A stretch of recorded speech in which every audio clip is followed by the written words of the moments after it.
Hello, welcome to my channel simple maths. आपण 7th स्टँडर्डचा geometrical construction lesson बघतो आहे. मागच्या व्हिडिओमध्ये आपण एक ट्रायंगल ड्रॉ केला, त्याच्यामध्ये आपल्याला 2 साईड्स आणि एक अँगल दिला होता. आता या ठिकाणी आपल्याला एक साईड आणि 2 अँगल्स दिलेले आहेत. तर आपण हा कसा ड्रॉ करायचा ते बघूया. मी एक रफ डायग्राम काढली. इथे AT आपल्याला AT दिलेली आहे 6.4ची आणि A अँगल दिला आहे 45चा, T अँगल दिलेला आहे 105चा आणि आपण त्याच्यासाठी खाली एक AT हा बेस घेतलेला आहे 6.4चा. आता आपण A हा अँगल 45चा आहे तो काढून घेऊया. 45चा अँगल काढायला मी तुम्हाला सांगितल्याप्रमाणे इथे ठेवायचं आहे प्रोटेक्टर Aवर आणि या बाजूचा 0 बघून आपल्याला 45चा अँगल घ्यायचा आहे. हा इथे येतो 45चा अँगल 40 आणि 50च्या मध्ये ही जी लाईन असते लहान, ती लाईन जी लहान लाईन असते ती तो झाला 45चा अँगल.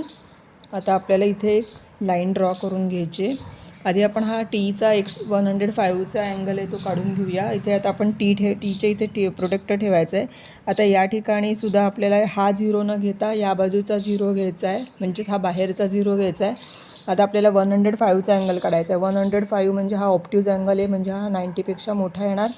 तर आपल्याला इथे 100 आणि 110च्या मध्ये जी लहान लाईन आहे तो झाला 105चा अँगल.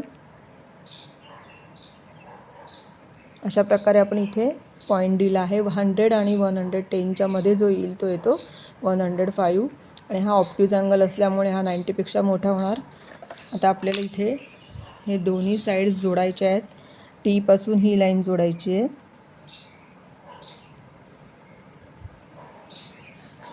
आणि या Aपासून ही जी लाईन आहे जिथे आपण 45चा अँगल काढला आहे, जिथे हा पॉईंट दिला आहे, ती लाईन जोडायची. आता ही लाईन आणि टीची लाईन ह्या दोन्ही लाईन ज्या ठिकाणी जोडतील तिथपर्यंत हा आपल्याला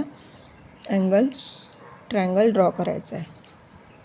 अशा प्रकारे ही लाईन आपण वाढवू शकतो वरती आणि ज्या ठिकाणी हे दोन क्रॉस होतील त्या ठिकाणी आपल्याला इथे अँगलचं नाव द्यायचं आहे SAT. आता इथे घ्यायचं आहे 45 डिग्रीचा अँगल आणि इथे लिहायचं आहे 105चा अँगल. अशा प्रकारे आपण हा ट्रायंगल ड्रॉ करू शकतो.